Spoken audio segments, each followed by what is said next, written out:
नमस्कार और देवभूमि की पहाड़ी रसोई में आप सभी का स्वागत है। अच्छा लगता है देखकर कि जो हमारी पहाड़ी संस्कृति है वो पहाड़ से ज़्यादा अब शहरों में लोग पसंद कर रहे हैं। जहाँ इतना प्रचलन है वेडिंग थीम का, कहीं थाई तो कहीं कॉन्टिनेंटल, लेकिन अब लोग शहरों में पहाड़ी थीम भी खूब पसंद कर रहे हैं।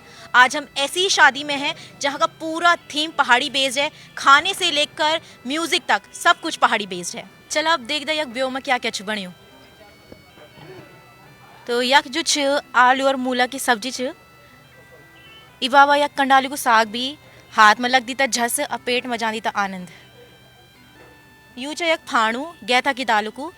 गैथ की दाल सेहत के लिए बहुत अच्छी होती है और सर्दियों में तो बहुत ही फ़ायदेमंद होती है। आप इसके पराठे भी बना सकते हैं और कई तरह से इसका उपयोग किया जाता है पहाड़ में। यक जो छ लाल भात झंगोरा। झंगोरा जो है डायबिटिक पेशेंट्स के लिए बहुत अच्छा रहता है और जो लोग हेल्थ कॉन्शियस हैं उनके लिए भी झंगोरा बहुत अच्छा रहता है। खुशबू तक बिटी आनी, बहुत ही लजीज खुशबू छो आनी। चलो देखता तक क्या बनी। वो जो खुशबू आ रही थी वो यहाँ से आ रही थी क्योंकि यहाँ पे बन रही है लगड़ी। लगड़ी पहाड़ का एक बहुत ही स्वादिष्ट व्यंजन है जो कि गुड़ और आटे के मिश्रण से बनता है। यहाँ पे ये बना रहे हैं गुलगुले, जो कि अक्सर हमारे परिवार में भी बनता है। जब किसी बच्चे का जन्मदिन हो या कुछ भी खुशी का मौका हो तो गुलगुले ज़रूर बनाए जाते हैं। यहाँ पे ये लोग अरसे बनाने की तैयारी कर रहे हैं। लगता है ब्योली का कलियो भी तैयार हो रहा है साथ ही साथ। और ये देखिए जैसे ये मंडुए का आटा यहाँ पे रखा है जिससे ये मंडुए की रोटी बनाने वाले हैं। मंडुए का आटा सर्दियों में तो बहुत ही फ़ायदेमंद होता है। और साथ में ये लोग स्वाला बना रहे हैं। स्वाला भरी पूरियों को कहते हैं। ये इसमें तोर की दाल भी डलती है, आलू भी डलते हैं। चलिए अब बात करते हैं उनसे जो कि आज ही पूरी केटरिंग संभाले हुए हैं। जो सारा भार है वो आज इन नारियों पे है। इनसे पूछते हैं कि कैसा इन्हें लग रहा है। मैम आप घर पे तो कि हर रोज़ किचन में खाना बनाते ही होंगे, यहाँ शादी में खाना बनाने का क्या एक्सपीरियंस रहता है? अच्छा लगता है। हम गढ़वाली पकवान पकाते हैं, सभी लोगों को खिलाते हैं। हमें अच्छा लगता है। हमारा कल्चर आगे बढ़ेगा, सब लोग इस बारे में देखेंगे।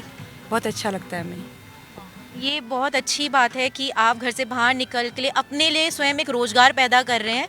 तो जो घर पे जो लेडीज़ बैठी हैं आप उन्हें कोई मैसेज देना चाहेंगे?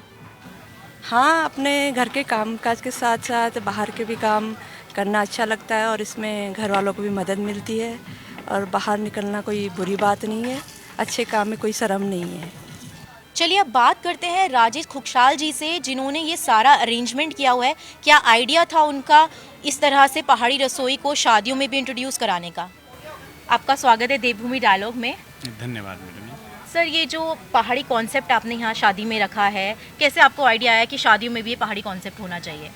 जो मेरा मेन उद्देश्य था, जब हम शादियों में जाते थे तो जो पंजाबी लोग अपने कल्चर को बहुत प्रमोट करते थे और चाहे जो साउथ इंडियन हो या जो राजस्थानी हो, कोई भी हो, वो अपने कल्चर को, अपने खान पीन को बहुत जो हाईलाइट करते थे। तो जो मेरे मन में भी यही उठता था कि क्यों ना हम अपने पहाड़ के जो व्यंजन हैं उनको हाईलाइट करें और जन जन तक पहुंचाएं। और मैं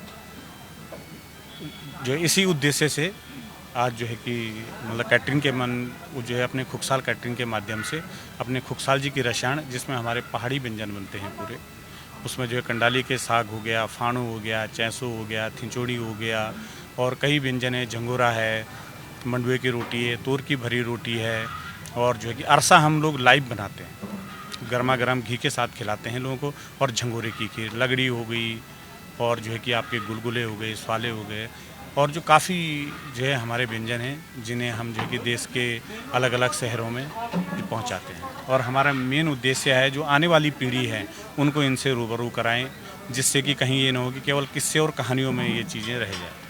सर जैसे कि हमने देखा है जब भी कोई पार्टी होती है, कोई फंक्शन होता है, तो जो केटरिंग होती है वो ज़्यादातर मर्द लोग करते हैं। बोला भी जाता है कि 20 से ज़्यादा लोग अगर घर पे भी हो जाएं तो हम आसपास आदमी को इकट्ठा करते ही खाना वो बनाए। आपने यहाँ पे सारी जितनी भी औरतें हैं उनको केटरिंग में लगाया, तो इसके पीछे आपका क्या उद्देश्य है?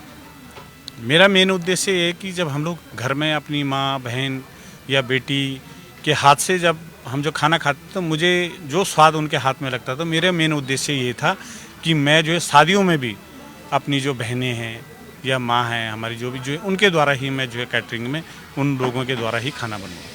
तो देखा आपने कितना ही इनकी जो सोच है कितनी ही यूनिक है और कितना ही अच्छा आइडिया है कि अपनी एक तरह से ये वुमेन एम्पावरमेंट का भी एक एग्जाम्पल है हमारे सामने कि जो औरतें हैं वो किसी भी क्षेत्र में कम नहीं है, काम चाहे कोई भी हो। और ये एक बहुत अच्छा मौका उनको भी मिलता है जो उनके अंदर प्रतिभा होती है खाना बनाने की, वो दुनिया को दिखाने का। और ये एक बहुत अच्छा प्लेटफॉर्म है अपनी पहाड़ी संस्कृति को लोगों के बीच दिखाने का, क्योंकि शादी में हर तरह के लोग आते हैं, पहाड़ी भी और नॉन पहाड़ी भी, तो उन लोगों के बीच अपने पहाड़ की संस्कृति को दिखाने का ये बहुत ही अच्छा तरीका है। धन्यवाद, जुड़े रहें देवभूमि डायलॉग पेज से।